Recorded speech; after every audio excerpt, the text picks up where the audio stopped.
ప్రభును రక్షకుడైన యేసుక్రీస్తు పరిశుద్ధ కలిగిన నామములో కూడి వచ్చిన మీ అందరికీ నా యొక్క హృదయపూర్వకమైన వందనాలండి. అందరికి వందనాలు. గత 11 నెలల నుంచి మీకు ఒకే అంశం మీద చెప్పుకుంటూ వచ్చాను. ఎన్ని నెలలు అయింది? ఇప్పటికి 11 నెలలు అయింది. సంఘం అనే అంశం మీద ఎన్ని కోణాలు చెప్పుకుంటూ ఇంతవరకు వచ్చాం.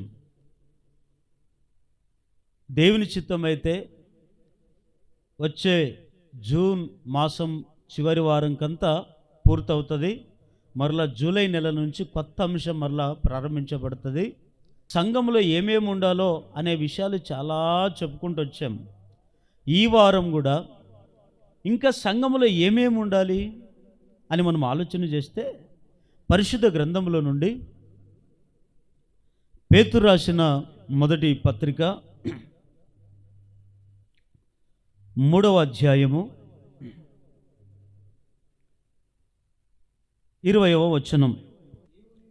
దేవుని దీర్ఘశాంతమును ఇంకా కనిపెట్టుచుండినప్పుడు పూర్వము నోవాహు దినములలో ఓడ సిద్ధపడుచుండగా అవిధేయులైన వారి యొద్దకు అనగా చెరలో ఉన్న ఆత్మల యొద్దకు ఆయన ఆత్మరూపిగానే వెళ్ళి వారికి ప్రకటించెను.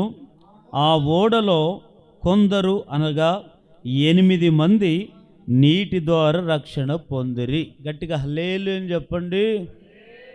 శ్రద్ధగా ఆలకించండి ఈ సందేశాన్ని.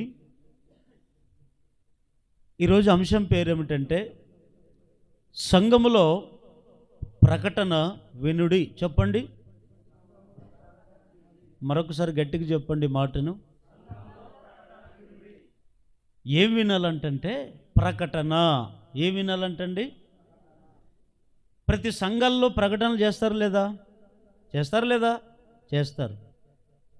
ఎందుకు ప్రకటన చేస్తారు? అసలు ప్రకటన అంటే ఏమిటో చాలామందికి తెలీదు. వినండి. నోవాహు దినములలో దేవుడు ఏం రప్పించాడు ఈ భూమి మీద కంటే? జల ప్రళయాన్ని రప్పించాడు. జల ప్రళయము అనేది మనుషులకు నాశనం తెస్తుందా, లేదా ప్రళయంలో మనుషులను కాపాడుతుందా? ప్రళయము ప్రళయం అంటేనే నాశనమే కదా దానికి అంతము. వర్షము వేరే, జల ప్రళయము వేరే. అందుకే కొన్నిసార్లు మనకు హెచ్చరికలు చేస్తాయి వాతావరణం. పలానా 4 రోజులు ఏముంది, పలానా ప్రాంతంలో పలానా జిల్లాల్లో తుఫాను ఉంది అని మనకు ప్రకటన చేస్తారు. అంటే అపాయం అనేది ఒకసారి వస్తుందన్నప్పుడు ముందుగానే ప్రకటన చేస్తారు. ఇప్పుడు ఈ నోవాహు దినములలో దేవుడు నోవాహుకి ఏం చెప్పాడు? చాలాసార్లు విన్నాం కదా. నోవాహు, నీవు నీ కుటుంబం రక్షింపబడాలంటే నీకు ఓడను సిద్ధం చేసుకో. ఎందుకు నోవాహు కుటుంబం కూడా నాశనం కావాలి కదా ఆ దినాల్లో అంటే? కాదు. నోవాహు కుటుంబం బతికిన బతుకు ఒక రకమైతే మిగిలిన వారందరూ జీవించే విధానం వేరేగా ఉంది. మిగిలిన వారందరూ ఎట్లా బతుకుతున్నారు? తినము, త్రాగము, పెండ్లికిచ్చు, పెండ్లి చేసుకొనొచ్చు, రకరకాలుగా ఎవరికి ఇష్టం వచ్చినట్లు వారు బ్రతికారు. కానీ నోవాహు కుటుంబం మాత్రము ఆ విధంగా బ్రతకలేదు. వారు బతికిన దినాలన్నీ కూడా నీతిగా, దేవుని యందు భయభక్తులు కలిగి, నిందారహితులుగా బ్రతికారు. అందుకే దేవుడు ఏం చేశాడంటే నోవాహు కుటుంబాన్ని తప్ప మిగిలిన కుటుంబాలన్నీ నాశనం చేశాడా లేదా? చేశాడు. అయితే నేను ఇక్కడ మీకు చెప్పే మాట ఏమిటంటే, ఓడ అంటే దేనికి సాదృశ్యమై ఉందంటే సంఘానికి సాదృశ్యం. దేనికి సాదృశ్యం అండి? సంఘానికి సాదృశ్యం. మరి ఆ ఓడలో ఏమేమి ఉన్నాయి? నోవాహు కుటుంబం మాత్రము ఉంది. ఈ నోవాహు కుటుంబంలో ఎంతమంది ఉన్నారు? 8 మంది ఉన్నారు. అంటే ఆ జల ప్రళయంలో 8 మంది తప్ప మరొకరిని దేవుడు రక్షించలేదంట. వారికి ప్రళయం వస్తుందని దేవుడు ఏం చేశాడు? ముందుగానే ప్రకటన చేశాడా లేదా? ఎట్లా చేశాడు అంటే ఆత్మస్వరూపిగా వెళ్ళి వారందరికీ ఏం చేశాడు? ప్రకటన. ఏం చేశాడండి? ప్రకటన. ఈ జలప్రళయం రాకముందు ప్రకటన చేశాడా? జలప్రళయం వచ్చిన తర్వాత ప్రకటన చేశాడా? ఎన్ని సంవత్సరాల కింద చేశాడు? 120 సంవత్సరాల కిందే ప్రకటన చేశాడు. ఏమని? ఒకరోజు జలప్రళయం వస్తుంది, ఆ జలప్రళయంలో వచ్చినప్పుడు అందరూ కూడా నాశనం అయిపోతారని ముందుగానే చెప్పాడు. ఎట్లా చెప్పాడు అంటే ఆత్మస్వరూపిగా అంటే నోవాహు ద్వారా అందరికి ప్రకటన చేశాడు. 120 సంవత్సరాలు సువార్త చెప్పిన ఒకరైనా మారారా? ఒక్కరంటే ఒక్కడు మారలేరు. కానీ ఎవరు మారినా మారకపోయినా నేను, నా కుటుంబము మారాలి, దేవునికి ఇష్టమైన జీవితాన్ని జీవించాలి, దేవుడు చెప్పినట్లుగా ఆ ఓడను నేను కట్టుకోవాలి, జలప్రళయంలో వచ్చినప్పుడు నేను నా కుటుంబ ఓడలో ఉండాలి అని నిర్ణయించుకున్నాడు గనుక, దేవుని మాట విన్నాడు గనుక, ఆ దేవుడు చెప్పిన ప్రకటన విన్నాడు గనుకన ఆయన కుటుంబం రక్షింపబడినట్లుగా మనం చూస్తాం. అయితే దేవుని బిడ్డలారా, సంఘములో కూడా ప్రకటనలు చేస్తాడు సేవకుడు. ప్రకటన అంటే అర్థం ఏమిటి అని మీరు అనొచ్చు. ఏమంటున్నా ప్రకటన అంటే? నేను చెప్పే మాట వినండి. ప్రకటన అంటే అర్థం ఏమిటంటే జరిగిన సంగతులు, జరుగుతున్న సంగతులు, జరగబోయే సంగతులను తెలియజేయడమే ప్రకటన. అర్థమైందా? జరిగినవి ప్రకటన చేస్తాం, జరుగుతున్నవి ప్రకటిస్తున్నాం, జరగబోయేవి ప్రకటిస్తున్నాం. దీన్నే ప్రకటన. హల్లెలూయా. ఏమిటి ప్రకటించాలయ్యా అని మనం ఆలోచన చేస్తే, నా గురించి నీ గురించి కాదు ప్రకటన చేసేది సంఘములో. మరి ఎవరి గురించి మనము ప్రకటన చేయాలి సంఘములో అంటే, మొదటి దినవృత్తాంతుల గ్రంథము 16వ అధ్యాయము 8వ వచనం. యెహోవాకు కృతజ్ఞతాస్తుతులు చెల్లించుడి, ఆయన నామమును ప్రకటన చేయుడి, ఆయన కార్యములను జనములలో తెలియజేయడి. గట్టిగా హల్లెలూయా చెప్పండి. ఆనాడు దావీదు ఉన్న దినాల్లో, దావీదు ఆసాపు ఉన్న ఈ రాజుల దినాల్లో దావీదు ఆసాపు గారికి తెలియజేసిన ప్రకటనలు ఏమని ప్రకటన చేశాడు దావీదు ఆ దినాల్లో అంటే, వారు కూడా సంఘంగా కూడుకునేవారు. ఇంకా దేవాలయం లేదు, సొలొమోను మందిరం కట్టియలేదు. సొలొమోను మందిరం కట్టించినాక అప్పుడు సమాజంగా మందిరంలో కూడుకునేవారు. మరి ఆ మందిరం కట్టేయకముందు ఎక్కడుండేవారు అంటే గుడారాలు వేసుకొని గుడారాల్లో దేవుని ఆరాధించేవారు. ఈ దావీదు ఆసాపు రాజుకు చెప్తున్న మాటలు ఏమిటంటే, మీరు సమాజంగా కూడుకుంటున్నారు కదా, ఆ సంఘములో సమాజములో ఎవరిని మనం ప్రకటన చేయాలంటే యెహోవా నామమును ప్రకటన చేయమంటాడు. ఎవరి నామం అండి? ఎవరి నామం అండి? యెహోవా నామం అంటే దేవుని నామం. నామం అంటే పేరు. యెహోవా అంటే దేవుడు. దేవుని పేరు ప్రకటన చేయాలి, దేవుని నామాన్ని ప్రకటించాలి సంఘములో. దేవుని నామం మాత్రమే కాదు, ఆయన కార్యాలు కూడా ప్రకటన చేయాలి. దేవుడు ఏం కార్యాలు చేస్తాడు, ఎలాంటి కార్యాలు చేయబోతున్నాడు, ఎవరి జీవితంలో ఎట్లాంటి అద్భుతాలు చేశాడు, వీటిని ప్రచురం చేయడమే ప్రకటన. కానీ కొన్ని సంఘాల్లో ప్రకటనలు చేస్తారు కానీ దేవుని నామానికి మహిమకరమైన ప్రకటనలు చేయరు. లోకపు వారి గురించి ప్రకటనలు చేస్తారు. ఈ వారంలో ఒక పెళ్ళికి వెళ్తే నాకు బాధాకరమైన మాట ఏమిటంటే, ఇంకా రోజులు గడుస్తున్నా మనుషుల్లో మార్పు రావట్లేదని చాలా బాధపడుతుంటాం. ఎందుకంటే వివాహమంతా అయిపోయిన తర్వాత సన్మానాలు కార్యక్రమం గంట సేపు చేశారు. మాజీ సంఘ పెద్ద, ఇప్పుడుండే సంఘ పెద్ద, మాజీ ట్రెజరరు, ఇవన్నీ కూడా పెట్టుకొని ఉన్నారు కదా. మంచిదే, సంఘ పెద్దలు ఉండకూడదని చెప్పట్లేదు, కానీ దానికి ఒక పద్ధతి, ఒక క్రమం, ఒక నియమం అనేది దేవుడు పెట్టాడు. ఇప్పుడుండే సంఘ పెద్దలంతా ఒకరినొకరు సన్మానాలు చేసుకుంటూ సేవకులు కూర్చోబెట్టారు, వీళ్ళు సన్మానాలు చేశారు. సన్మానాలు చేసేటప్పుడు ఒక ఆయన మైక్ తీసుకొని ప్రకటన చేశాడు, పలానా సంఘ పెద్దకి పలానా ఆయన వచ్చి ఏమేయాలి, పూలమాల వేయాలి. ఈ సంఘ పెద్దకి ఆయన వచ్చి పూలమాల వేయండి, ఆ సంఘ పెద్ద ఈయనకి వచ్చి పూలమాల వేయండి అని చెప్పారు. ఈ మాజీ సంఘ పెద్ద ఊకనే ఉంటాడా? మీరే పూలదండలు వేసుకుంటారు, నాకేరా అంటున్నాడు. అంతమందిలో నేను అంటాను, ఏ ఘనకార్యం చేసావు నీకు పూలమాల ఏమంటావు? దేవుని కొరకు ఏం ప్రయాసపడుతున్నావు, ఎన్ని ఆత్మలు రక్షించావు, ఎంత ప్రార్థన చేస్తున్నావు, ఎంత నువ్వు పరిశుద్ధంగా ఉన్నావు, పూలమాలేస్తావు. నేను చెప్పే మాట ఏమిటంటే, సంఘములో ఎంతసేపు ఉన్న దేవుని నామాన్ని ప్రకటించాలి, ఆయన గొప్ప కార్యాలను మనం ప్రకటించాలి, దేవుడు చేసే అద్భుతాలను ప్రకటించాలి. ఆయన నామానికి మహిమ కొరకే మనం ఏం చేయాలి? ప్రకటన చేయాలి. హల్లెలూయా. మొదటి కొరింథీయులకు రాసిన పత్రిక 15వ అధ్యాయం 14వ వచనంలో ఒక మాట రాయబడి ఉంటుంది, చదవండి. మరియు మొదటి వచనం 12వ వచనం నుంచి చదవండి. క్రీస్తు మృతులోల నుండి లేపబడి ఉన్నాడని ప్రకటింపబడుచుండగా మీలో కొందరు మృతుల పునరుత్థానము లేదని ఎట్లు చెప్పుచున్నారు? మృతుల పునరుత్థానం లేని ఎడల క్రీస్తు కూడా లేపబడి ఉండలేదు.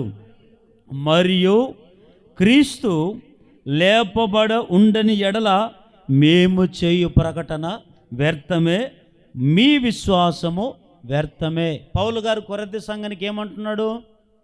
క్రీస్తు లేపబడి ఉన్నాడని మేము ప్రకటన చేస్తే ఇది నిజమైన ప్రకటన. లేదైనా మృతుడైపోయి చనిపోయి తిరిగి లేయలేదు అని నేను ప్రకటించాను అనుకోండి, అది మేము ప్రకటించే ప్రకటన వ్యర్థమా కాదా? వ్యర్థం. మీ విశ్వాసం వ్యర్థం, మేము ప్రకటించే ప్రకటన వ్యర్థం. అందుకే క్రీస్తు మరణ దినంలో ఆయన 3వ రోజున మరణించి 3వ రోజున తిరిగి లేచాడని మేము ప్రకటిస్తున్నాం. ఫ్లెక్స్కి ఏం పెట్టాము? మేము పునరుత్థానుడైన క్రీస్తును అని పెట్టామే లేదా? ఇప్పుడు వచ్చిన వాళ్ళు ఇది చూస్తున్నారు. పాత ప్రారంభం నుంచి ఏం ఫ్లెక్స్ పెట్టాము? మేము పునరుత్థానుడైన క్రీస్తును ప్రకటిస్తున్నాం. అయితే ఎందుకు పునరుత్థానుడైన క్రీస్తును ఎందుకు ప్రకటించాలంటే, ఆయనే ఈ లోకానికి దేవుడు, ఆయనే నిజమైన దేవుడు, ఆయనే మన కొరకు ప్రాణం పెట్టిన దేవుడు, ఆయనే మరణించి 3వ రోజున తిరిగి లేచిన దేవుడు గనక, ఆయనే త్వరలో ఈ లోకానికి రాబోతున్న దేవుడు గనక ఆయన గురించే మేము ప్రకటిస్తున్నాం. కానీ కొంతమంది యేసయ్య గురించిన ఆ సువార్త ప్రకటన చేయరు, దేవుని నామాన్ని గురించి ప్రకటన చేయరు, దేవుని కార్యాల గురించి ప్రకటన చేయరు సంఘంలో. అందుకే సంఘంలో ఎవరు ప్రకటన చేయాలి తెలుసా? యేసయ్య సువార్త ప్రకటన చేయాలి, దేవుని నామాన్ని గురించిన ప్రకటన చేయాలి, దేవుడు చేసే ప్రతి అద్భుతాల గురించి ఏం చేయాలంట? ప్రకటన చేయాలంట. పౌలు గారు తిమోతికి రాస్తే ఏమంటున్నాడు? తిమోతికి రాసిన 2వ పత్రిక 4వ అధ్యాయం 2వ వచనం ఏమంట? ఏం ప్రకటించాలంటండి? అరే చెప్పండి గట్టిగా. వాక్యమును ప్రకటించాలంట. సంఘములో ప్రతి వ్యక్తి, ఒక సేవకుడు ఎవరి గురించి ప్రకటించాలంటే దేవుని వాక్యాన్ని ప్రకటించాలి. అందుకే తిమోతికి చెప్తున్నాడు, తిమోతి నీవు ఒక సంఘానికి ఒక సేవకుడిగా ఉన్నావు, విశ్వాసులకు నువ్వు మాదిరికరంగా ఉండు. మాదిరికరంగా ఉండడమే కాదు, వాక్యమును ప్రకటించు సమయమందును అసమయమందును ప్రయాసపడము, సంపూర్ణమైన దీర్ఘశాంతముతో ఉపదేశించుచు ఖండించుము, గద్దించుము, బుద్ధి చెప్పుము. అంటే ఇప్పుడు ఎవరికి చెప్పాలి బుద్ధి? ఎవరికి ప్రకటించాలి వాక్యము? సంఘానికి. అంటే సంఘానికి వచ్చే ప్రతి ఒక్క బిడ్డకు ఏం చేయాలంటే సేవకుడుగా వాక్యాన్ని ప్రకటించాలి. గట్టిగా లేలి చెప్పండి. సిలువను మోసుకొని, అంటే సిలువ అంటే మీరు అనుకునేరు మరి గుడిపరెడ్డి యేసుప్రభు కూడా మోసినాడు, నేను సిలువ వేసుకొని మోసుకుందాం.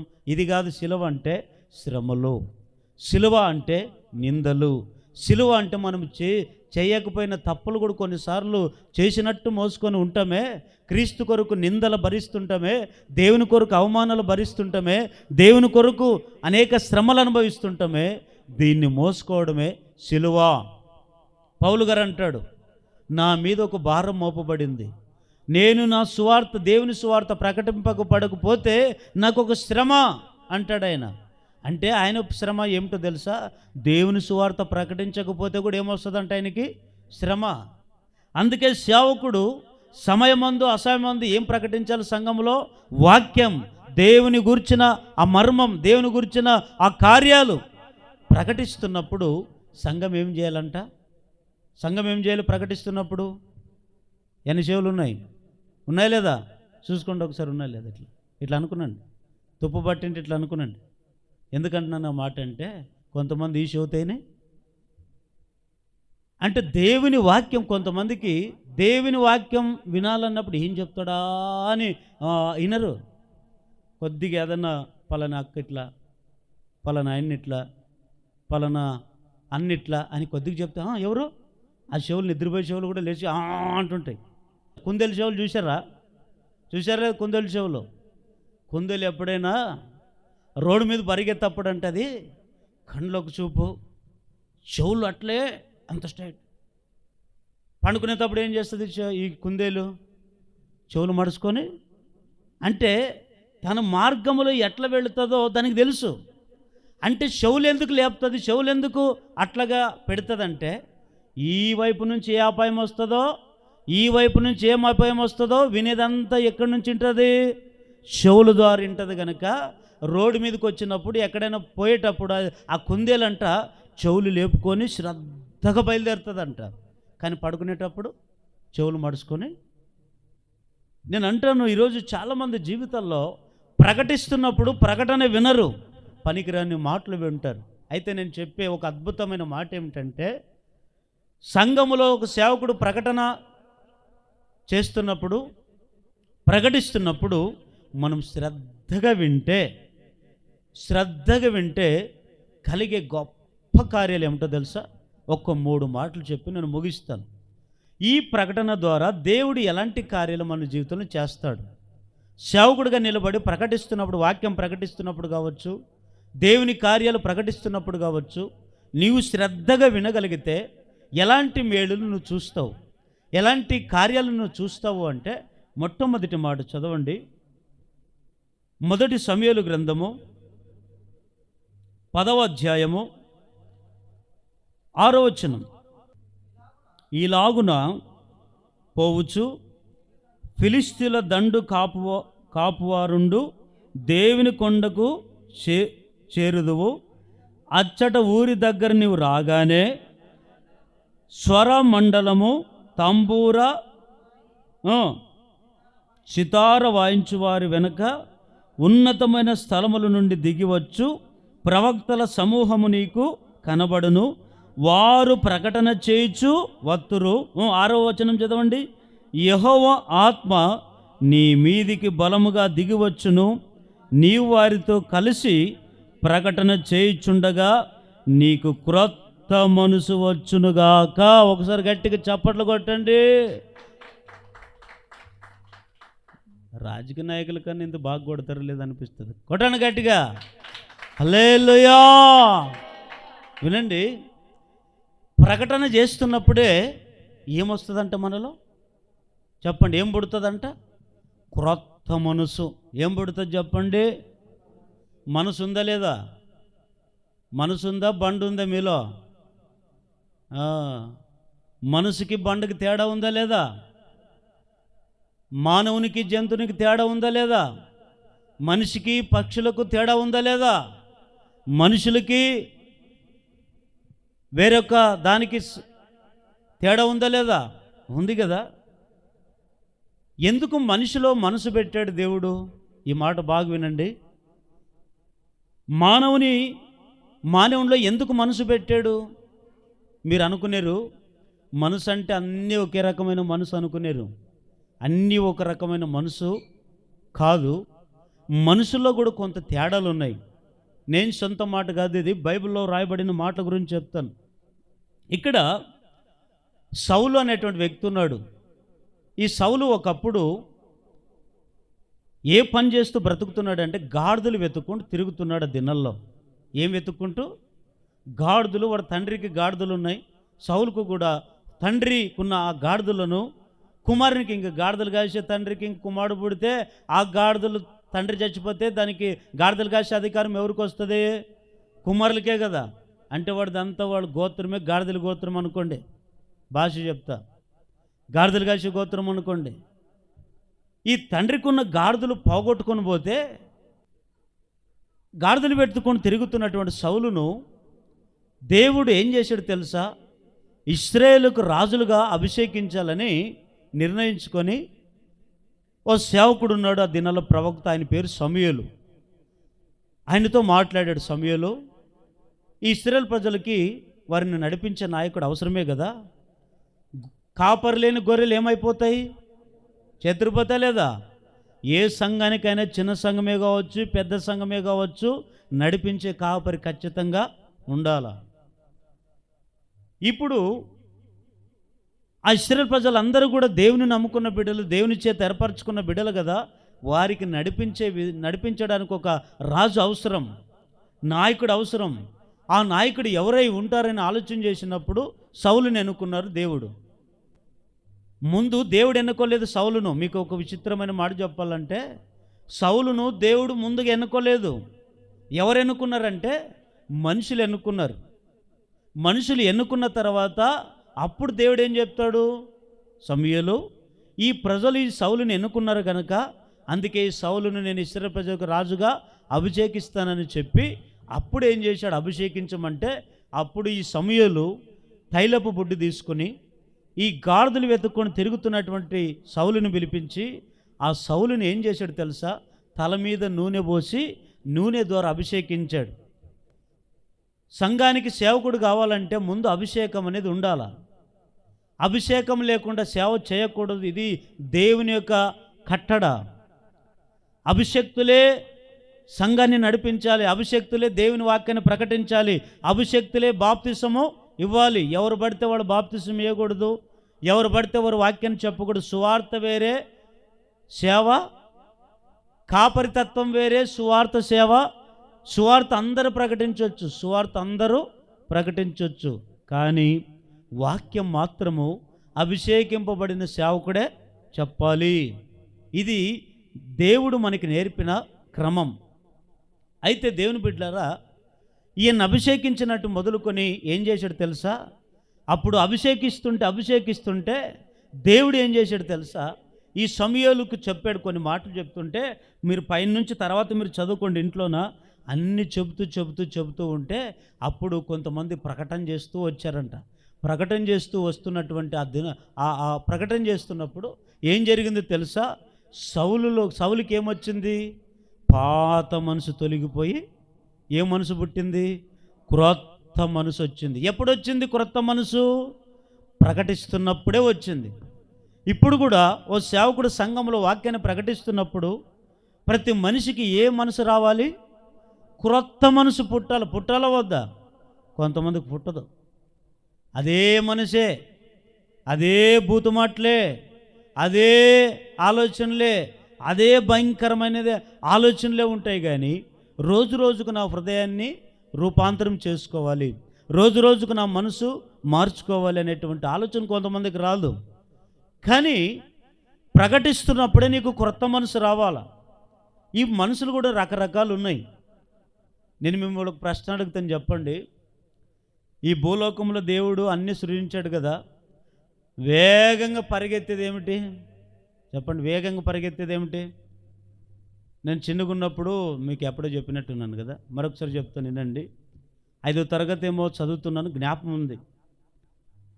మా టీచర్, సైన్స్ టీచరు ఒక్కొక్కడిని లేపు అడుగుతున్నాడు, ఒరే నువ్వేమవుతున్నావురా? ఒకడు అంటాడు, నేను డాక్టర్ అవుతాను సార్ అంటున్నాడు. అట్లా చెప్పుకుంటూ వస్తే లేచి మరి రెండో ప్రశ్నతో ఏమన్నాడంటే, రే వేగంగా ఏం పరుగు తెడుతుందిరా అని అడిగితే ఒకడు అన్నాడు, సార్ గుర్రం సార్ అన్నాడు. కాదలే కూసో. ఇంకొకరిని లేపాడు, నువ్వు చెప్పురా, వేగంగా ఏం పరిగెడుతుంది చెప్పు అన్నాడు. వీళ్ళేసి సార్ ట్రైన్ సార్ అన్నాడు. ట్రైన్ కదా కూర్చోరా అన్నాడు. ఇంకొకరిని లేపి అడిగాడు, రే వేగంగా ఏం పరిగెడుతుందిరా? వీడు లేచి కారు సార్ కారే అంటాడు. అందరూ అయిపోయినా నన్ను లేపాడు, రే నువ్వు లేరా, నువ్వు చెప్పు ఏం పరిగెడుతుంది వేగంగా అంటే, సైకిల్ పరిగెడుతుంది సార్. సైకిల్ పరిగెడుతుందా? నాకు తెలివి చూడండి. నన్ను ముగ్గు షంపులేసి 4 గంటలు దాన్ని కూర్చోబెట్టాడు, కూర్చో పెద్ద తెలివివంతుడు అని. అప్పుడు మా అందరికీ ఏది పరిగెడుతుంది ఎవరికేం తెలీదు. ఆయన చెప్పిన మాట ఏమిటంటే, వేగంగా ఏం పరిగెడుతుంది తెలుసా? మనస్సు అన్నాడు. ఏదంటే ఇప్పుడు నిమిషాలు కూడా అవసరం, సెకండ్లు కూడా అవసరం లేదు. మనసు, ఇక్కడున్న మనసు ఇంటి మీద ఉందా లేదా? నీకు ఉందా లేదా? ఇక్కడున్న మనసు ఏరే దాని మీద ఉందా లేదా? అంటే దీనికి మనం బస్సు ఎక్కాలి, అది బస్ స్టాండ్కి వెళ్ళాలి, బస్సు ఎక్కాలి, కారు ఎక్కాలి, సైకిల్ ఎక్కాలి, విమానం ఎక్కాలి అనేది లేదు దీనికి. అనేది ఏం లేదు దీనికి. ఏముంటుంది తెలుసా? నీ మనసు దేని మీద నిలిపితే అదే మనసు ఉంటుంది. దీనికి ఏమి నువ్వు ఛార్జ్ పెట్టాల్సిన అవసరం లేదు, టికెట్ తీసుకోవాల్సిన అవసరం లేదు. కానీ ఈ మనసు ఎంత భయంకరమో తెలుసా? ఈ మనసు అనేది దీన్ని ఎంత మనము ఏమంటారు దాన్ని బ్రేక్ వేసుకుంటే అంత మనము నెమ్మదిగా ఉంటాం. ఈ మనసే పాడైపోయింది అనుకోండి, మనిషి ఎట్లా ఉంటాం మనకే తెలియదు. కానీ సౌలుకు కూడా పాత మనసు ఉంది. ఎప్పుడొచ్చింది తెలుసా? ఎప్పుడైతే ఈయన తైలపు బుడ్డిని అభిషేకించి ప్రకటన చేస్తూ ఉన్నాడో, ఆ ప్రకటన చేస్తున్నప్పుడు క్రొత్త మనసు వచ్చిందంట ఆయనకి. ఈరోజు మనకు కూడా అలాంటి క్రొత్త మనసు వచ్చునుగాక. కొందరికి క్రొత్త మనసు రాదు. మనసు ఏమొస్తుందంటే కొందరికి, చదవండి తిమోతికి రాసిన 2వ పత్రిక 3వ అధ్యాయం 8వ వచనం చదవండి. ఎన్నే యంబ్రే అనేవారు మోషేని ఎదిరించినట్లు వీరును చెడిన మనసు కలిగి విశ్వాస విషయములలో ఏమైపోయారంట? భ్రష్టులై సత్యముని ఎదిరింతురు. చూడండి ఈ మాట కొద్దిగా బాగా వినండి. ఎన్నే యంబ్రే అంటే ఏమి? మనుషుల పేర్లా, గాడిదల పేర్లా, కుక్కల పేర్ల, నక్కల పేర్లా? మనుషుల పేర్లే కదా. ఏం పేరు? ఒకటి ఎన్నే, ఇంకో పేరు యంబ్రే అనండి. నోరు తిరుగుదంటారా? చెప్పండి మరొకసారి చెప్పండి. ఎన్నే యంబ్రే, గాడిదలు అన్నట్టుంది కదా. వినండి, ఈ ఎన్నే యాంబ్రే అనేటువంటి వాళ్ళు కొత్త నిబంధనలో మనకు కనబడతారు. వీళ్ళు ఎవరో కాదు, మనుషులే మనలాగే. వీళ్ళు మనసు ఎట్లుంది? ఒక సంఘంలోనే ఉన్నారు. వారు మనసు ఎట్లయిపోయింది? చెడిపోయిన మనసు ఉందా? మంచి మనసు ఉందా? చెడిన మనసు అంటే కొందరికి ఏం జరుగుతుంటుంది? మనసు చెడగొడుతుంటారు, మనసు చెడిపోతుంటుంది. మనసులు కూడా రకరకాలు ఉంటుంది. మనసు చెడిన మనసు ఉంటుంది. ఈ చెడిన మనసులో ఏ ఆత్మ ఉంటుందంటే భ్రష్టాత్మ. అట్లాంటి వాళ్ళు భ్రష్టులైపోతారు. భ్రష్టులు ఎట్లయిపోతారంటే విశ్వాసంలో ఏమైపోతున్నారు? రోజు రోజు ఏమైపోతున్నారండి? అక్కడ భ్రష్టులై సత్యమును ఎదిరింతురు. విశ్వాస విషయంలో భ్రష్టులైపోయి సత్యాన్ని ఎదిరిస్తారంట. అంటే లోబడే స్థితి నుంచి ఎదిరించే స్థితికి మారుతారు. దాన్ని ఏమంటారంటే చెడిపోయిన మనస్సు. సత్యానికి లోబడరు, సేవకునికి లోబడరు, దేవుని వాక్యానికి లోబడరు, దేవునికి లోబడరు, సత్యాన్ని ఎదిరిస్తారు. భ్రష్టాత్మ కలిగి ఏమైపోతారంటే తొలగిపోతారండి. ఆ ఎదిరించే ఆత్మ అనేది చెడిన మనసు అండి. కొంతమందికి చెడిపోయిన మనసు ఉంటుంది. ఎప్పుడు చెడు బుద్ధిలే, ఒక్కటి మంచి బుద్ధి ఉండదు. కొంతమందికి ఇంకా ఎట్లాంటి మనసు ఉంటుందంటే యాకోబు రాసిన పత్రిక 4వ అధ్యాయం 8వ వచనం, దేవుని యొద్దకు రండి, అప్పుడు ఆయన మీ యొద్దకు వచ్చును. పాపులారా మీ చేతులను శుభ్రపరచుకొనుడి. ఏమంటది? ద్విమనస్కులారా మీ హృదయములను పరిశుద్ధపరచుకొనుడి. ఈ మాట వినండి. ఒకటి, కొందరికి చెడిపోయిన మనసు ఉంటుంది. ఇంకొందరికి ఏ మనసు ఉంటుందంటే ద్విమనస్సు. బాగా వినండి. ద్విమనస్సు అంటే వింటున్నారా? తింటున్నారా? గట్టిగా వెళ్ళి చెప్పండి, ఇంకోసారి చెప్పండి. ఏ మనస్సు ఇదంటే ద్విమనస్సు. ద్విమనస్సు అంటే 2 రకాలు. అంటే మనిషి 2 రకాలు ఉంటాడా? మరి మనసు ఎందుకుంది నీకు 2 రకాలు అంటే మనిషి చేసే ఆలోచన విధానమే ఒక 2 రకాలు, 2 తలంపులు. అదేదో లోక సామెత ఉంది కదా, 2 గుర్రాల మీద ఏం చేయాలంటే ఏం చేయకూడదంట? సవారీ చేయకూడదంట. 2 గుర్రాలు అంటే ఒక వ్యక్తి ఎక్కితే, ఒక గుర్రం ఎక్కి తోలితే అది ఎక్కడికైనా తీసుకుని పోతుంది. 2 గుర్రాల మీదకి ఈ కాలు పెట్టి ఈ కాలు మీద పెట్టి ఏపో అంటే మనకో ఈ గుర్రం ఇక్కడ లాగుతుంది, ఈ గుర్రము ఈ కాలు ఏమైపోతుంది? అర్థమైందా మీకు? మొత్తం ఏమైపోతుంది అంటే ఈ కాలు ఇరిగిపోతుంది. నేనేమంటానంటే దేవుని బిడ్డ, నిజమే, వాస్తవమే. కొంతమంది ద్విమనస్సు, 2 రకాల మనసు. ఏదో చేయాలనుకుంటారు, మరి కాసేపటికే చేయకూడదు. ఈ ఉద్యోగం కావాలనుకుంటాడు, ఇంకాసేపటికి ఇది వద్దనుకుంటాడు. అది కావాలనుకుంటే ఇది కావాలనుకుంటాడు. అంటే ఒక పని చేసేటప్పుడు ఏకాగ్రత మనసు ఎవరికైతే ఉంటుందో వారు అద్భుతాన్ని చూస్తారు. రెండు రకాల మనసు ఎప్పుడైతే మనిషికి ఉంటుందో నువ్వు అక్కడికి వెళ్ళలేవు, ఈ గడ్డకి చేరలేవు, ఆ గడ్డ చేరలేవు, ఈ గడ్డ మధ్య నుండి అప్పుడు స్తోత్రం స్తోత్రం స్తోత్రం హల్లెలూయా అంటే కూడా ఏమంటాడు తెలుసా? అందుకే మాట అంటాడు, దేవుని యొద్దకు రండి అప్పుడు ఆయన మీ యొద్దకు వచ్చును అని చెప్పి ఎవరు పిలుస్తున్నారు? అక్కడ ద్విమనస్కులను పిలుస్తున్నాడు. ఎవరు రావాలంటే దేవుని యొద్దకి? ద్విమనస్కులారా దేవుని యొద్దకు రండి అప్పుడు ఆయన మీ యొద్దకు వచ్చును. కొందరికి మనసు అనేది స్థిరత్వం ఉండదండి. మనసు అనేది ఏమైపోతుందంటే రెండు రకాల తలంపులు, రెండు రకాల ఆలోచనలు, రెండు రకాల ఆ మనసు మనకి ఎప్పుడైతే ఉంటుందో ఆ మనసే నిన్ను పాడు చేస్తుంది. హృదయం అన్నిటికంటే మోసకరం, అది ఘోరమైన వ్యాధి గలది. దాన్ని గ్రహింపగలిగిన వాడు ఎవరు అని వాక్యం అంటుంది. నిన్ను మోసం చేసేది ఎవరో కాదు, నీ హృదయమే నిన్ను మోసం చేస్తుంది, నీ మనసే నిన్ను పాడు చేస్తుంది.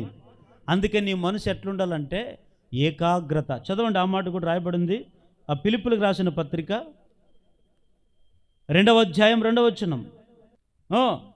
మీరు ఏక మనస్సులు అగునట్లుగా ఏక ప్రేమ కలిగి ఏక భావం గలవారుగా ఉండి ఒక్కదాని యందే మనసుంచుచు నా సంతోషమును సంపూర్ణము చేయుడి. కక్ష చేతనైనను వృతాతి చేతనైన ఏమీ చేయక వినయమైన మనసు గలవారై ఒకనినొకడు తనకంటే యోగ్యుడని ఎంచుచు మీలో ప్రతి వాడును తన సొంత కార్యములను మాత్రమే గాక ఇతరుల కార్యములను కూడా చూడవలెను. క్రీస్తు యేసునకు కలిగిన ఈ మనస్సు మీరు కలిగి ఉండుడి. హల్లెలూయా చెప్పండి. బైబిల్ ఏమని రాయబడింది? రెండు మనసులు కలిగి ఉండమని రాయబడిందా? ఏక మనసు కలిగి ఉండమని రాయబడిందా? దేవుడు చెప్పిన మనకు ఒకే ఒక మాట, ఏక మనసు కలిగి ఏకాత్మ కలిగి ఒకరినొకరు ప్రేమించుచు ఒకరినొకరు సహించుకొని ఒకరినొకరు హెచ్చరించుకొని ఒకరినొకరు మీ సొంత కార్యాలే కాదు ఇతరుల కార్యాలు కూడా చూడాలి. మీ సొంత కార్యం ఒకటే చూసుకోవడం కాదు, దేవుని సంఘములో ఉండే ప్రతి కార్యాన్ని మీరు చూసుకోవాలి. ఒకసారి ఒక విచిత్రమైన మాట విన్నానండి. ఓ సేవకుడు చెప్పిన మాట. ఆమె ఎంతో మంచి విశ్వాసురాలు అనుకున్నాడంట. ఆమె కొరకు కన్నీళ్లు గార్చి ప్రార్థన చేస్తూ ఉంటే ఆమె చేసిన పని ఏమిటో తెలుసా? సంఘములో పాట పాడడానికి ఒక పాటిస్తే ఒక రకంగా ఉంటుందంట, పాటియకపోతే ఇంకో రకం ఉంటుందంట. పాటిస్తే నెల నెల నెల నెల దశభాగం ఇస్తుందంట. పాటియకపోతే నీకు నాకు సంబంధం లేదు, నీవెవరు నాకు ఎందుకు? ఈ రోజుల్లో అక్కడే మనుషులు ఏమైపోతున్నారంటే విశ్వాసములో తొలగిపోతున్నారు. కొందరికి ప్రార్థనలు ఇస్తే ఒక రకంగా ఉంటారు, ప్రార్థన లేకపోతే ఇంకొక రకం ఉంటారు. పోనీ సమయానికన్నా వస్తారా, సమయంకి పాటించరు. కొందరికి మనసు ఎట్లయిపోతుందంటే స్థిరమైన మనసు ఉండదు. మేము లెక్కలేదులే, మేము ఉన్నామా సేవకుని దృష్టిలో అని మనుషులు ఏమైపోతున్నామంటే మనకు మనం ఏదో ఆలోచన చేసుకొని మనకు మనం విశ్వాసంలో ఏమైపోతున్నామంటే తొలగిపోతున్నాం. ఆఖరికి ఆ సేవకుడు చెప్పిన మాట, అయ్యా ఆమె ఎంత వెళ్ళి చెప్పినా ఎంత చెప్పినా ఆమె రాదండి. ఆఖరికి సంఘాన్ని విడిచిపెట్టి ఇప్పుడు లోకంలో మరలా విగ్రహార్థనికి అలవాటుపడిందండి. ఈ పాటలు ఈ ప్రార్థనలు ప్రతిసారి దేవుడు మనకు అనుకూలం ఇచ్చాడు. పాడడానికి సమయం ఉంది, ఎవరొద్దన్నారు? ప్రార్థన చేయడానికి సమయం ఉంది, ఎవరొద్దన్నారు? అది కాదు, ముందుగా సమయం అనేది మనకు ప్రాముఖ్యం. దేవునికి ఇచ్చే ప్రిఫరెన్స్ సొంత కార్యమే కాదు, దేవుని కార్యాన్ని కూడా నువ్వు చూడాలి. సంఘంలో జరిగే ప్రతి కార్యక్రమం కూడా నువ్వు ఆలోచన చేయాలి. హల్లెలూయా చెప్పండి గట్టిగా. ఇంకొక మనిషి ఎట్లాంటిదంటే ఈ మనసు ఇంకొక విచిత్రమైన మనసు. చదవండి ఒకసారి దానియేలు గ్రంథము 5వ అధ్యాయం 21వ వచనం. ఇప్పుడు అతడు మానవుల యొద్ద నుండి తరమబడి ఏ మనసు అంటే ఇది ఏమంటే నాకు ఈ మాట చదివినప్పుడు చాలా విచిత్రం అనిపించింది. ఏ మనసు వస్తుందంటే కొంతమందికి పశువుల మనసు, ఒకటేమో చెడిన మనసు, రెండవదేమో ద్విమనస్సు. మూడవదేమో పశువులకు. ఇప్పుడు బాగా నన్ను చూడండి అందరూ, పశువుల మనసు ఎట్లాంటిది, ఇది మనుషుల మనసు ఎట్లాంటిది ఒకసారి చెప్పండి. మనుషులకైతే ఏముండాలా? కనికరము, జాలి, దయ, క్షమించే గుణము, ఆదరించే గుణము, ఓర్చుకునే గుణము, ప్రేమించే గుణము, ఇవన్నీ మనుషుల్లో ఉంటుంది. కానీ పశువులో ఉంటుందా? పశువులో ఉంటుందా? పశువుకు ఉండదు. ఎందుకంటే దాని పేరే పశువు. దాని పేరే పశువు. ఆ పశువుకి ఏం తెలియదు, యజమానుడు నాకు అన్నం పెడతాడు కదా, యజమానుడు నాకు గడ్డి పెడతాడు కదా అంటే కొన్ని పశువులు గ్రహిస్తాయి. కొన్ని పశువులు అదే కొమ్మలు వచ్చిన తన కొమ్మలతో పొడిచి చంపుతాయి. కానీ పశువులు, అందుకే ఇక్కడ ఎవరి గురించి రాయబడిందంటే బెల్షస్సర్ అని రాజు గురించి రాయబడింది. ఏ రాజు ఇతను? బెల్షస్సర్. ఇతను దేవుడు ఒక ఎక్కడో నుంచి ఎక్కడికో దేవుడు తీసుకొని వచ్చి నిలబెడితే, రాజ్య పరిపాలన చేయడానికి రాజుగా నిలబెడితే ఈయన ఏమైపోయాడు తెలుసా?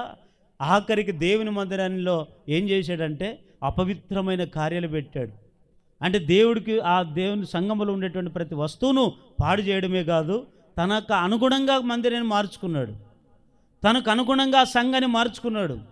అందుకే దేవుడు దానిలకు దానితో చెప్పిన మాట, ఒక దర్శనాన్ని చూపించాడు. కింద చదవండి, ఇంకా కొన్ని మాటలు రాయబడి ఉంది. అప్పుడు అతడు మానవుల యొద్ద నుండి తరమబడి పశువులంటే మనుషులు గలవాడాయను.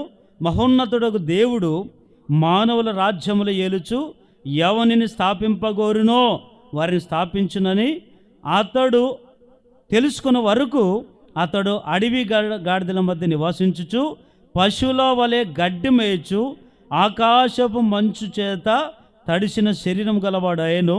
బెల్షస్సరు అతని కుమారుడు వగు నీవు ఈ సంగతి ఎంత ఎరిగి ఉండియు నీ మనసును అణుచుకొనక పరలోకమందున ప్రభు మీద నిన్ను నీవే హెచ్చించుకుంటేవి. ఎందుకు ఈ పశువుల మనసు వచ్చింది ఆయనకంటే?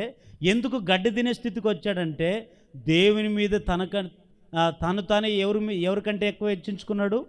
దేవుని కంటే తానే గొప్పడని హెచ్చించుకున్నాడు అంటండి. దేవుడు గొప్పడా మనం గొప్పవాళ్ళా? చెప్పండి. దేవుడు గొప్పడా మనం గొప్పవాళ్ళా? దేవుడు గొప్పోడు. ఇప్పుడు ఈయన ఏం చేసుకున్నాడంటే దేవుని కంటే నేనే గొప్పోడు, దేవుని కంటే నేనే అనుకున్నాడు. అందుకే దేవుడు ఏం చేశాడు తెలుసా? ఈ ఆలోచన ఎవరికి ఉంటుందంటే పశువుల మనసుకు ఉంటుందంట. అట్లాంటి ఆ రాజుకి ఏం చేశాడు తెలుసా? ఆఖరికి కడుపు తినేది అన్నం కాదు తినేది. ఆయన ఏం తినే స్థితికి వచ్చాడు? గడ్డి తిని ఆఖరికి పశువుల్లో కలిసిపోయే దినాలు వచ్చాయి. దేవుని బిడ్డలారా, నేను చెప్పే ప్రతి ఒక్క మాట మీరు వినండి. ఈరోజున్న జీవితం ఇలాగే ఉండదండి. ఈరోజున్న పరిస్థితులు ఇట్లాగే మనకు ఉండవండి. ఈరోజు సమృద్ధిగా తినడానికి ఉంది, కానీ ఈరోజు సమృద్ధిగా ఉంది కదా, తినడానికి నాకేం కొదవ అనుకోవద్దు. రేపు ఇదే పరిస్థితి రేపు ఉండకపోవచ్చు.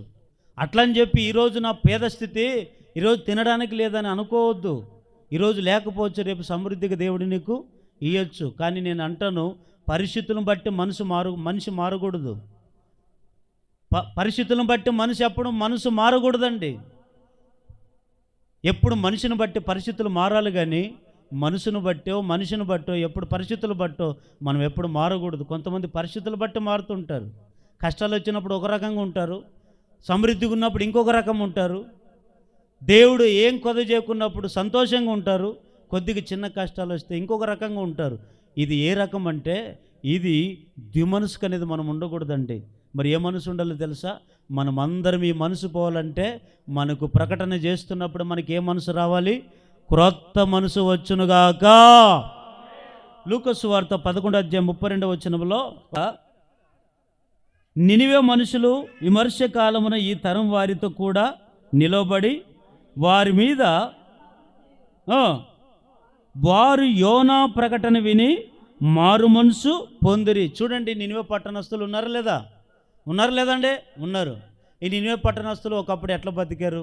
వారికి నీతి అనేది తెలియదు, ఎట్లా బతకాలో తెలియదు. అందుకే దేవుడు ఏం చేశాడు? యోనను ఆ నినివే పట్టణానికి పంపించాడు. ఈ యోన వెళ్ళి ఒక రోజంతా తిరిగి ఏం చేశాడు? ఆ గ్రామానికి ప్రకటన. ఏం ప్రకటన? దేవుని నుంచి వచ్చే శిక్ష గురించి ప్రకటించాడు. దేవుడు వారికి వేసే ఆ శిక్షణ గురించి తెలియజేసిన వెంటనే, ఒకరోజు అంతా తిరిగి ప్రకటన చేసిన వెంటనే వాళ్ళందరూ ఏం మార్చుకున్నారండి? వారు బుద్ధులు మార్చుకున్నారు, వారు మనసులు మార్చుకున్నారు, మారు మనసు పొందారు. నినివే పట్టణస్తులను దేవుడు ఏం చేయాలనుకున్నాడంటే నాశనం చేయాలనుకున్నాడు. ఎప్పుడైతే ఈ సేవకుడు వెళ్ళి ఒక రోజంతా దేవుని సువార్త ప్రకటన చేశాడో వెంటనే వారందరూ బుద్ధులు మార్చుకున్నారు, మనసులు మార్చుకున్నారు. చిన్న పిల్లలు మొదలుకొని పెద్దల వరకు ఏం చేశారు? గోని పట్లు కట్టుకొని బుడిదలో కూర్చొని వారు మనసు అంతా మార్చుకున్నారు. ప్రభువా, మా తప్పులు క్షమించిన ఆయన, మేము చేసిన అతిక్రమాలు క్షమించి ఇక నుంచి నీతికి బ్రతుకుదామని ఎప్పుడైతే ఒప్పుకున్నారో వెంటనే ఏం చేశాడు తెలుసా? వారిని నాశనం చేయాలనుకున్న దేవుడు తను తాను పశ్చాత్తాపడి నాశనం చేయకుండా వదిలిపెట్టాడు. దీన్నే మారు మనసు, దీన్నే క్రొత్త మనసు అంటారు. అంటే ఇప్పుడు నినివే పట్టణ ప్రజలందరికీ ఏ మనసు వచ్చింది? క్రొత్త మనసు వచ్చిందా లేదా? అందుకే నా దేవుడు ఈరోజు ప్రకటన చేస్తున్నాడు సంఘంలో. ఒకవేళ నువ్వు ఇంకా మారకపోతే, ఇంకా బాప్తిసం పొందకపోతే, ఇంకా రక్షింపబడకపోతే, దేవుని శిక్ష నీ మీదకి రాకముందే, దేవుని ఉగ్రత నీ మీద నీ కుటుంబం మీద రాకముందే నువ్వు మారు మనసు పొందు. నీవు క్రొత్త మనసు కలిగి బ్రతుకు. సౌలుకు వచ్చిన క్రొత్త మనసు నీకును వచ్చునుగాక. ప్రకటన చేస్తున్నప్పుడే, వింటున్నప్పుడే నీకు క్రొత్త మనసు నా దేవుడు నీలో పుట్టించునుగాక. రెండో మాట, జకర్యా గ్రంథం 1వ అధ్యాయం 17వ వచనం. ఇంకనూ ప్రకటన చేయవలసినది ఏమనగా, ఇక నా పట్టణములు ఏమిడతానంట? భాగ్యముతో మరీ ఎక్కువగా నింపబడును. ఇంకను యెహోవా సీయోనును ఓదార్చును, యెరూషలేమును ఆయన ఈకను కోరుకొనును. ఒకసారి గట్టిగా హల్లెలూయా అని చెప్పండి. రెండవది ఏమిటంటే, ఒకటి, సంఘములో ఎప్పుడైతే వాక్యం ద్వారా ప్రకటన చేస్తాడో సేవకుడు, ప్రకటన చేస్తున్నప్పుడే నీ క్రొత్త మనసు పుడుతుంది. రెండవది ఏమిటయ్యా అంటే, ఇక్కడ చెప్పిన మాట, జకర్యా అనేటువంటి ఒక గొప్ప సేవకుడు ఉన్నాడు. ఆయనతో దేవుడు చెప్పిన మాట ఏమిటంటే, నువ్వు ప్రకటన చేయవలసిన విధానం ఎప్పుడైతే ప్రకటన చేశాడో ఆ వ్యక్తి ప్రకటన చేస్తున్నప్పుడే వాళ్ళందరూ భాగ్యముతో నింపబడ్డారంట. చెప్పండి మాట, చెప్పండి, ఏమిటితో నింపబడ్డారంట? భాగ్యముతో. పక్కన వాళ్ళు చెప్పండి, నువ్వు భాగ్యంతో నింపబడదావని చెప్పండి. ఏమిటి భాగ్యం? ఈ మాట బాగా వినండి. భాగ్యం అంటే ఏమి? భాగ్యం అంటే ఏమి? తెలీదా? భాగ్యం అంటే ఏమిటంటే, దీనికి చాలా రకరకాల పర్యాయ పదాలు ఉన్నాయి. ఏమిటి భాగ్యం అంటే? అదృష్టము అని అర్థం. ఏమి? అదృష్టము అనొచ్చు, ఆశీర్వాదం అనొచ్చు, మేలులు అనొచ్చు, కలిసి వచ్చింది అని కూడా అనొచ్చు. అయితే నేను మీకు చెప్పే మాట ఏమిటంటే, ప్రకటన చేస్తున్నప్పుడు నీకు ఏం నింపబడతావంటే నీవు భాగ్యంతో నింపబడతావు. సామెతల గ్రంథం 12వ అధ్యాయం 27వ వచనం. సోమరి పట్టుకొనడు, చురుకుగా నుండుట గొప్ప భాగ్యము. ఏమిటి భాగ్యం అంటే తెలుసండి? చురుకుగా ఉండడమే గొప్ప భాగ్యం. ఏదంటే ఎట్లుండాలంట సంఘములో మనము? చెప్పండి, ఎట్లుండాలంట? చురుకు. చురుకు అంటే హుషారు. చురుకు అంటే హుషారు. చురుకు అంటే కొంతమంది చురుకులే ఎంతైనా కొంతమంది కొట్టిన వాళ్ళు చేతులు మెత్తగైతే కానీ ఆ మనిషికి ఇంకా నన్ను కాదులే అనుకుంటుంటాడు. కొంతమంది చురుకుదనం లేదు. మనిషికి చురుకుదనం రావడానికి కొరకే దేవుడు ఏం చేస్తాడంటే, కొన్నిసార్లు మనల్ని మీకు అర్థమయ్యేటట్లు చెప్పాలంటే, ఎవరైనా బాగా మబ్బుగా ఉన్నారనుకోండి, పిల్లలు ఎవరైనా మబ్బుగా ఉంటే అప్పుడు ఏం చేస్తాం? ఆ వ్యక్తికి అట్లా అంటించి, దానికి ఏది అంటిస్తారమ్మా? దాన్ని అగరబత్తికి అంటించి అప్పుడు దాన్ని ఏం పెడతారు? చెవులకే యాడ పెడతారండి? ఈడు పెడతారు చురుకు. అట్లే అగ్గితో కాలుస్తారు లేదా? అంటే అగ్గితో ఎందుకు కాలాలి? నీళ్ళు వేయచ్చు కదా. అగ్గితో ఎందుకు కాలాలి? లేదు లేపొచ్చు కదా. అంటే మనిషికి అగ్గి దేనికి సాదృశ్యం అంటే పరిశుద్ధాత్మ శక్తికి సాదృశ్యం. అగ్ని దేనికి సాదృశ్యం అంటే పరిశుద్ధాత్మ దేవునికి సాదృశ్యం. కొంతమందికి సంఘములో ఎంత చురుకుండరు, ఎప్పుడు నిద్రమబ్బే. సంఘములో ఎప్పుడు ప్రతి వ్యక్తి చురుకు ఉండాలంటే ఎప్పుడు చురుకు. పాటలు పాడాలంటే టక్కని పాటలు పాడాలి, ప్రార్థన చేయాలన్నా అంటే టక్కని ప్రార్థన చేయాలి, పలానా పని చేయాలంటే టక్కని. అంటే చురుకుదనం ఉన్నట్టు వ్యక్తి ఎప్పుడు మెలకుతో ఉంటాడు. చురుకు లేని వ్యక్తి ఎప్పుడు నిద్రపోతుంటాడు, బుద్ధి లేని కన్నికల వలె. 10 మంది కన్యకులు ఉన్నారు కదా, 5గురు బుద్ధి లేని వాళ్ళకి ఏం లేదు, చురుకుదనం లేదు. బుద్ధి కలిగిన వారికి చురుకుదనం ఉంది. ఆ చురుకుండు బట్టే పెళ్లి కుమారుడు ఎప్పుడొస్తాడో తెలీదు, సమయం ఏమో మాకు చెప్పలేదు కదా అని చెప్పి డ్యూటీలు పట్టుకొని సిద్ధుల్లో నూనె రెడీగా పెట్టుకున్నారు. వీరినే చురుకు కలిగిన వాళ్ళు అంటారు. ఈ చురుకు లేని వాళ్ళకి, మెలకు లేని వాళ్ళకి వాళ్ళు ఏం చేశారంటే వాళ్ళ నిర్లక్ష్యం. ఏమిటి నిర్లక్ష్యం అంటే, పెళ్లి కుమారుడు వచ్చినప్పుడు చూసుకుందాములే, ఈ చేతితోనే డ్యూటీలు పట్టుకోవడమే గొప్ప, మరి ఈ చేతితో ఏం పట్టుకోవాలా, నూనె ఆడి పట్టుకుందను. బద్ధకం కదా మనుషులకు, సోమరితనం. కొంతమంది వారు చేసుకున్న పని ఇడే పండుగ తిని సప్పరించి అట్లా కూర్చుని ఉంటారా, అమ్మా గది తెచ్చిపెట్టు, గిడే ఉంటుందా ప్లేటు, గది ఎత్తిపెట్టు, అమ్మ గది తెచ్చిపెట్టాడు పెడకా అంటుంటారు. ఆమె సోమరితనము, ఈమె సోమరితనం, రెండు సోమరితనం ఏముంటుంది, రెండు సోమరితనం ఇంట్లో కలిస్తే ఏమొస్తుంది, దరిద్రత వస్తుంది. అంతే. ఆ దరిద్రం ఉన్న ఇంట్లోనే ఎప్పుడు గొడవలే, దరిద్రం ఉన్న ఇంట్లోనే ఎప్పుడు అసమాధానమే, దరిద్రత ఉన్న ఇంట్లో ఎప్పుడు సైతన్గాడు ఉంటాడు. నేను అంటాను, చురుకు ఏ ఇంట్లోనైతే ఉంటుందో, ఏ వ్యక్తిలో అయితే చురుకుదనం ఉంటుందో ఆ వ్యక్తి పొందినంత ఆశీర్వాదము మరొక్కరు పొందుకోలేరు. అందుకే అదే గొప్ప భాగ్యం. నువ్వు సంఘములో చురుకుదనాన్ని పొందుకున్నావా, ఇంకా సోమరితనం, నిర్లక్ష్యం, బద్ధకం, ఇంకా ఏదో ఒక లోకపు ఆశలు నువ్వు మునిగి తేలేవా, అది కాదు. చురుకుతనం పొందుకోవడం అదే గొప్ప భాగ్యం. ప్రసంగి గ్రంథము 5వ అధ్యాయం 18వ వచనం. మరియు చూడముచ్చటైనదిగాను నాకు కనబడినది ఏదనగా, దేవుడు తనకు నియమించిన ఆయుష్కాల దినములన్నీ ఒకడు అన్నపానములు పుచ్చుకొనుచు తన కష్టార్జితం అంతటి వలన క్షేమముగా బ్రతుకుచుండుటయే ఇది ఏ వానికి భాగ్యమో. గట్టిగా హల్లెలూయా చెప్పండి. దేవుడు ఎప్పుడైతే సంఘంలో సేవకుడు వాక్యంతో ప్రకటిస్తుంటే ఆ ప్రకటన వింటున్న నీకు ఏం చేస్తాడు తెలుసా, భాగ్యంతో నింపుతాడు. ఏ భాగ్యంతో నింపుతాడు తెలుసా, చురుకు అనే భాగ్యంతో నింపుతాడు. ఏ భాగ్యంతో నింపుతాడు తెలుసా, నీ బ్రతికిన దినములన్నిటిన నీవు ఎట్లా బతుకుతావంటే నీ కష్టార్జితం అంతా సమకూర్చుకొని క్షేమంగా బ్రతుకుతావు. ఇది ఏ వానికి భాగ్యము. ఏంటి భాగ్యం తెలుసా, నువ్వు రోజు సంపాదన అంతా సినిగిన్లు సంచులు వేసినట్టుగా ఉంటే దీని భాగ్యం అనరు. ఇది ఏ భాగ్యం అంటే తెలుసా, నీ బ్రతుకు దినములన్నిటిని నీవు కష్టార్జితం పడే 100, 500, 1000, 5000 ఎంత సంపాదిస్తావో ఆ సంపాదన అంతా సమకూర్చుకొని నీవు నీ కుటుంబం కష్టార్జితం అంతా సమకూర్చుకొని నీ ఒక్కటి అనుభవిస్తూ నీ కుటుంబం అంతా క్షేమంగా ఉంటావు చూడు దేవుని సన్నిధిలో, అదే దేవుడి నీకు ఇచ్చిన భాగ్యం అండి. ఈరోజు భాగ్యం అంటే అంత అంతస్తులు, అంత ఆస్తులు ఉంటే ఇది భాగ్యం కాదు. కార్లు, బంగ్లాలు ఉంటే ఇది భాగ్యం కాదు. నీవు కష్టార్జితం అనేది వ్యర్థం కాకుండా కాపాడుకొని ఉండడమే భాగ్యం. ఈరోజు ఎంతోమంది చూడండి, ఎంతో కష్టపడతారు. కష్టపడిన దానికి ప్రతిఫలాన్ని అనుభవిస్తున్నారా? విత్తేది ఒకరైతే పంట కోసుకొని తినేది ఇంకొకరు. ఇది కాదు. ఏ వ్యక్తి అయితే కష్టపడి విత్తుకుని ఉంటాడో, ఏ వ్యక్తి అయితే కష్టపడి సమకూర్చుకొని ఉంటాడో ఆ వ్యక్తి అనుభవిస్తూనే అదే నీకు లాభం. ఒకరు సంపాదించి పెడితే ఇంకొకరు దాన్ని ఇది భాగ్యం అంటారా? దేవుడు నిన్ను భాగ్యంతో నింపాలంటే, నీ కష్టార్జితం నీలో నిలబడాలంటే ఒకటి, దేవుడు ప్రకటించే ప్రతి ప్రకటన నువ్వు శ్రద్ధగా విని ఆ ప్రకటన ప్రకారం నువ్వు జీవించినట్లయితే నిన్ను భాగ్యంతో నింపునుగాక, చురుకనే భాగ్యంతో నింపునుగాక, కష్టార్జితం అనే భాగ్యంతో నింపునుగాక. ఇంకొక భాగ్యం ఏమిటో తెలుసండి, జకర్యా గ్రంథము 3వ అధ్యాయము 7వ వచనం. సైన్యములకు అధిపత్యగు యెహోవా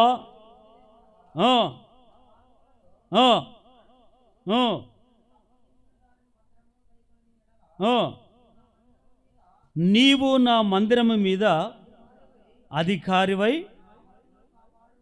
నా ఆవరణములు కాపాడువాడు అగుదువు, మరియు ఇక్కడ నిలువబడి వారికి కలిగినట్లు నా సన్నిధిని నిలిచు భాగ్యము నీకిత్తును.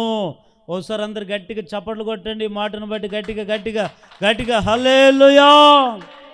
ఈరోజు మన మందిరం ఎవరో తెలుసా, మనం భాగ్యవంతులము, మనం అదృష్టవంతులము. ఎందుకన్నా అదృష్టవంతులమని మీరు అనొచ్చు. ఈరోజు మనకు కూడా ఎన్నో పనులున్నాయి. పనులన్నీ వదిలిపెట్టుకొని ఎక్కడున్నాం మనమందరము? దేవుని సన్నిధిలో ఉన్నాం. దేవుని సన్నిధిలో నిలిచే భాగ్యాన్ని ఎవరిచ్చారు? ఎవరిచ్చారు మనకు? దేవుడు ఇచ్చాడు. దావీదు గారు అంటాడు, ఒక్క దినము నీ ఆవరణములు గడుపుట 1000 దినముల కంటే శ్రేష్టమైనది అంటాడు. ఈరోజు భాగ్యం అంటే అర్థం ఏమిటి? మీరు ఏదో కార్లు, బంగ్లాలు, ఉద్యోగాలు, వ్యాపారాలు ఇవి కలిగి ఉంటే భాగ్యవంతులు, అదృష్టవంతులు కాదు. భాగ్యవంతులు అంటే ఏమిటి తెలుసా? నువ్వు చురుకుగా ఉంటే అదే నీకు భాగ్యం. నీ కష్టార్జితం వ్యర్థం కాకుండా నీ జీవిత కాలం అంతా క్షేమంగా ఉండడమే అదే నీకు భాగ్యం. ప్రతినిత్యం దేవుని సన్నిధిలో నీవు నీ కుటుంబం నిలిచి ఉండడమే అదే నీకు భాగ్యం. యెహోషువ అంటాడు కదా, మీరు ఎవరినైనా సేవించండి, ఏ దేవుళ్ళనైనా మీరు ఆరాధించండి, నేను నా కుటుంబము యెహోవానే సేవిస్తాము అంటాడు. అంటే ఏకాగ్రత, ఏక మనసు ఉన్నవాడు ఈ మాట చెప్పగలుగుతాడు. కానీ మనం ఏం చేస్తాం తెలుసా? 2 వారాలు వచ్చి, 2 వారాలు తప్పించి, 2 వారాలు వచ్చి, ఇంకో వారం తప్పించి. నేను అంటాను, దేవుని సన్నిధిలో నిలిచే ఆ భాగ్యాన్ని దేవుడు మనకి ఇచ్చాడు. ఇంకా కొన్ని దినాలకి సన్నిధులు ఉండవు, ఇంకా కొన్ని రోజులు ఈ మందిరాలు ఉండవు, ఇంకా కొన్ని సంవత్సరాలకి మందిరాలు కట్టబడవు. అలాంటి కఠినమైన కఠోరమైన పరిస్థితులు వస్తున్నాయి. ఆ రోజు నువ్వు ఎంత మందిరాలు వెతుక్కొని మందిరంలో ఆరాధించాలని ఎంత తపనబడినా ఒక్క మందిరం అంటే ఒక్క మందిరం కనబడదు నీకు. ఆ రోజు వేదనేంటో చూస్తావు, బాధలంటే ఏమో చూస్తావు. ఈరోజు దేవుడు ఇంత అనుకూలం ఇచ్చాడు, ఇన్ని పరిస్థితులు దేవుడు మనకి ఇచ్చాడు. ఇంత దేవుని సన్ని నిలిచే భాగ్యాన్ని నువ్వు వదిలిపెట్టుకొని, ఈ దేవుని సన్ని నిలిచే భాగ్యాన్ని వదులుకొని ఎక్కడో ఉన్నారు కొంతమంది. కానీ అది కాదండి, ఈరోజు దేవుని సన్ని నిలవడమే గొప్ప భాగ్యం. ఈ భాగ్యములో దేవుడు ఏమిస్తాడు తెలుసా? ఆయన సన్నిధిలో సంపూర్ణమైన సంతోషం ఉంది, ఆయన సన్నిధిలో ఘనత ప్రభావాలు ఉన్నాయి, ఆయన సన్నిధిలో నిత్య ఆశీర్వాదం మన మీద చూపుతాడు. అందుకే ఏం చేయాలి తెలుసా? రెండవదిగా సేవకుడు వాక్యాన్ని ప్రకటిస్తున్నప్పుడు రెండవది ఏమిటితో నింపుతాడంట? భాగ్యం. ఎట్లాంటి భాగ్యము? ఒకటి చురుకైన భాగ్యం, రెండవది కష్టార్జితం వ్యర్థం కాకుండా మనం మన కుటుంబం కాపాడబడే భాగ్యం, మూడవది దేవుని సన్నిధి నిలిచే భాగ్యం. ఆఖరికి చివరికి ఒక రెఫరెన్స్ చదవండి. ప్రకటన గ్రంథము 1వ అధ్యాయము 1వ వచనం. యేసుక్రీస్తు తన దాసులకు కనబర్చుటకు దేవుడు ఆయనకు అనుగ్రహించిన ప్రత్యక్షత, ఈ సంగతులు త్వరలో సంభవింపనై ఉన్నవి. ఆయన తన దూత ద్వారా వర్తమానం పంపి తన దాసుడైన యోహానుకు వాటిని సూచించెను. చాలు, ఇక్కడ బాగా వినండి. ఇక్కడ ఇది చాలా ఇంపార్టెంట్ అయిన మాట. ఇదేమిటంటే, సంఘములో ఎప్పుడైతే ప్రకటన చేస్తాడు సేవకుడు, ఆ ప్రకటన ద్వారా ఏం నేర్పుతాడు దేవుడు మరలా అంటే, జరగబోయే సంగతులన్నీ ముందే బయలుపరుస్తాడు. చెప్పండి, జరగబోయే సంగతులన్నీ ముందే బయలుపరుస్తాడు. మూడవదిగా, ఎప్పుడైతే ప్రకటన మనం వింటామో జరగబోయే సంగతులన్నీ ముందుగానే మనకు తెలియజేస్తాడు. ఇక్కడ యోహాను అనేటువంటి వ్యక్తి ఉన్నాడా లేదా? ఆ వ్యక్తికి దేవుడు ఏం చేశాడు? జరగబోయే విషయాలన్నీ బయలుపరిచాడు లేదా? ఎప్పుడు జరిగిన తర్వాత, జరగబోకున్న ముందే అన్ని విషయాలు బయలుపరిచాడు లేదా? అసలు ఈ ప్రకటన గ్రంథం రాసింది ఎవరు? యోహాను గారే కదా. ఆయన ఏం రాశాడు తెలుసా? మిగిలిన సేవకులందరూ రాసిన పత్రికలు ఒక రకమైతే, యోహాను గారు రాసిన ఆ పత్రికలే వేరే. ఆయన ఎట్లాంటి ప్రకటన రాశాడు తెలుసా? ప్రకటన గ్రంథం అంతా అయిందే. మీరు ఆది కాండం నుంచి మొదలుకొని పక్కన యూదా పత్రిక వరకు చదవండి ఒక రకమైతే, ఈ ప్రకటన గ్రంథం అంతా ఏం తెలియజేస్తుంది తెలుసా? ఈ భూమి మీద జరగబోయే సంగతులన్నీ ముందే బయలుపరుస్తాడు. ముందే. చాలామంది ప్రకటన వింటారు, విన్నప్పుడు జాగ్రత్త పడరు. ముందే బయలుపరుస్తాడు కొంతమందికి. అమ్మా పలాని విషయంలో నువ్వు జాగ్రత్త, అన్న పలాని విషయంలో నువ్వు జాగ్రత్త, పలాని అపాయం వస్తుందని ముందుగానే తెలియజేస్తాడు సేవకుడు. నువ్వు చెప్పింది మాకు తెలుసులే, జరిగేది ఎప్పుడు, మేము చూసేది ఎప్పుడు అనుకొని కొంతమంది అట్లాగే ఉంటారు. అపాయాలు వచ్చినప్పుడు వాళ్ళకి ఏం అర్థమవుతుంది? పలానా సమయంలో పలానా సేవకుడు నాకు చెప్పాడు అనేది అర్థమవుతుంది లేదా? అంటే దాని అర్థం ఏమిటంటే, ప్రకటన అంతేనే జరగబోయే సంగతులన్నీ ముందే ప్రకటిస్తాడు. అది నీవు గ్రహించుకొని, అవును కదా ఈ ప్రకటన ఎందుకు, ఎవరి కొరకు ఈ ప్రకటన? నా కొరకే. ఈ ప్రకటన విని దీని ప్రకారం నేను జాగ్రత్త పడినట్లయితే ఆ అపాయం నుంచి నేను తప్పించుకుంటాను కదా, ఆ అపాయం నుంచి నేను విడుదల పొందుతాను కదా అనే విశ్వాసం నీకుండాల. కానీ కొంతమంది జరగబోయే సంగతుల గురించి ఆలోచన చేయరు. ఏదైనా చెప్తే కొంతమంది అదేదో జరగదులే అన్నట్టుగా ఉంటారు. బైబిల్లో చాలామంది కూడా రాయబడింది వాళ్ళ విషయాలు. న్యాయాధిపతుల గ్రంథము 13వ అధ్యాయం 5వ వచనం తర్వాత మీరు చదువుకోండి. ఇది ఒక్క మాట చెప్పి నేను ముగిస్తాను. సంసోను తల్లిదండ్రుల పేరేమిటో చెప్పండి. సంసోను తల్లిదండ్రుల పేరేమి? మనోహ. మనోహ మనోహ భార్య ఉన్నారు లేదా? ఈ మనోహ భార్య అని ఇద్దరు భార్య భర్తలు ఉన్నారండి. వారికి చాలా కాలం నుంచి పిల్లలు లేరు. పిల్లలు లేకపోతే వీరు పొలం పనులు చేసుకొని బతికేవాళ్ళు, కూలి పనులు చేసుకొని బతికేవారు. వీరి తల్లి సంసోను తల్లి ఒకసారి పొలానికి వెళ్ళింది. పొలానికి వెళ్ళినప్పుడు దేవదూతను అలాగే తెల్లబట్టలు వేసుకొని ఆమె అట్లాగా కలప తీసి పని చేస్తూ ఉంటే ఆమె దగ్గర నిలబడి అమ్మా అని పిలిచాడు. ఆమె తలెత్తి చూస్తే తెల్లబట్టలు వేసుకొని ఒక దేవదూత కనపడింది. అయ్యా ఏంటి, ఎవరు నువ్వు? తెల్లబట్టలు వేసుకొని కనపడుతున్నావే, ఎవరు నువ్వు అంటే, ఈ దేవదూత అంటే నేను పరలోకం నుంచి వచ్చిన దేవదూతను, ఎందుకు వచ్చావు నా దగ్గరికి అని అడుగుతుంది. ఏమి లేదు, నీకు గర్భఫలం కావాలని కోరుకుంటున్నావు కదా, నీకు చక్కటి కుమారుడు పుడతాడు.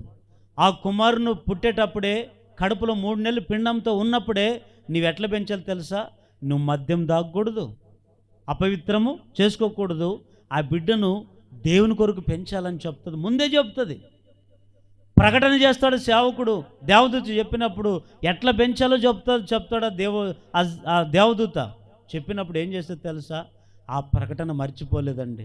ఆ దేవదూత నాకు చెప్పింది కదా, నాకు పిల్లలు ఎప్పుడు పుడతారోలే, ఇదంతా అబద్ధాలు ఆయన చెప్పేది అని అనుకునిందా?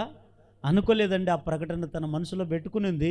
చక్కగా నాకు ఒక కుమారుడు పుడతాడు, ఆయన పేరే ఏం పేరు? సంసోను. ఏం పేరండి ఆయన పేరు? సంసోను పుడతాడు. ఆ సంసోను పుట్టినది మొదలుకొని ఏం చేయాలి తెలుసా? ఆయన నాజూరు చేయబడిన వాడు కాబట్టి మంగళ కత్తె వేయకూడదు.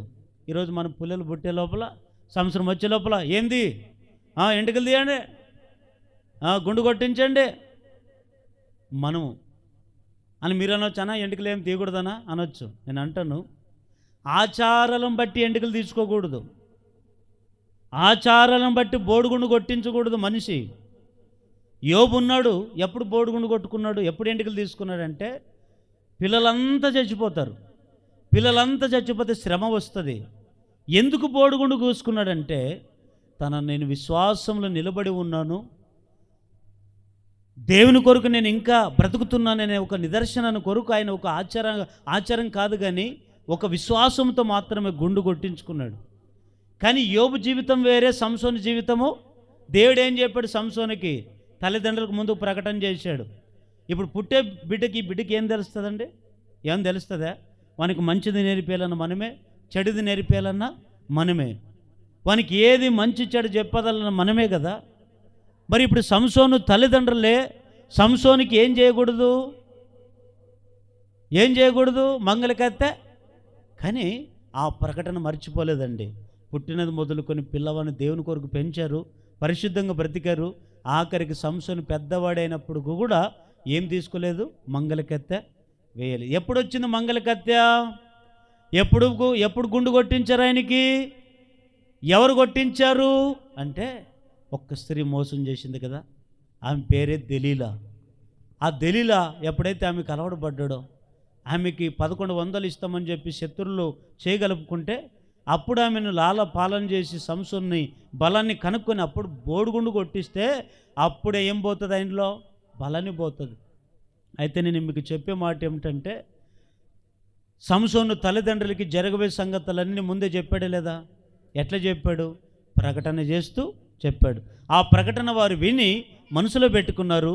అందుకొరికే సంసోను దేవుని కొరకు పెంచారు. కానీ సంసోనే దేవునికి దూరం అయిపోయి నాశనాన్ని తెచ్చుకున్నాడు. కానీ మనము ప్రకటన చేస్తున్నప్పుడు నీ జీవితంలో ముందు సంగతులు గ్రహించేటట్లుగా చేస్తాడు. ప్రకటన చేస్తున్నప్పుడే నీ వింటే నీకు ఏ అపాయాలు వస్తాయో ముందే బయలుపరచబడతాయి. ఏ రోజు ఎట్లాంటి అపాయాలు వస్తాయో, ఎలాంటి ఆశీర్వాదాలు నువ్వు పొందుకుంటావో, ఎలాంటి గొప్ప కార్యాలు నువ్వు జీవితంలో అనుభవిస్తావో అది ప్రకటన ద్వారా మాత్రమే మనం తెలుసుకోగలుగుతాం, కానీ వేరొక్క ద్వారా మనం తెలుసుకొనలేం. కాబట్టి సంఘంలో ఏం చేయాలంట? ప్రకటన చేయాలి. ప్రకటన చేస్తున్నప్పుడు అందరూ ఏం చేయాలి? ప్రకటన వినాలి. ప్రకటన వింటున్నప్పుడే ఏం కలుగుతుందంట? ఒకటి, క్రొత్త మనసు పుడుతుంది. ప్రకటన చేస్తున్నప్పుడే రెండవది ఏంతో నింపబడతాము? భాగ్యం. ఎలాంటి భాగ్యము? చురుకైన భాగ్యం. రెండవది కష్టార్జితం అనేది నాశనం కాకుండా ఉండే భాగ్యం. మూడవది దేవుని సన్నిధి నిలిచే భాగ్యం. ఇంకొక 3వ పాయింట్లో ఏమని చెప్పుకున్నాము? జరగబోయే సంగతులన్నీ ముందే బయలుపరుస్తాడు. ఆ బయలుపరిచినప్పుడు మనం అందరం జాగ్రత్త కలిగి అపాయాల నుంచి మనం అందరం తప్పించుకుందాము గాక. ప్రతి ఒక్కరికి ప్రకటన చేస్తున్నప్పుడు క్రొత్త మనసు వచ్చునుగాక, భాగ్యముతో నింపబడుదురుగాక. ఈ వాక్యం మీ అందరి హృదయంలో దేవుడు స్థిరపరచునుగాక.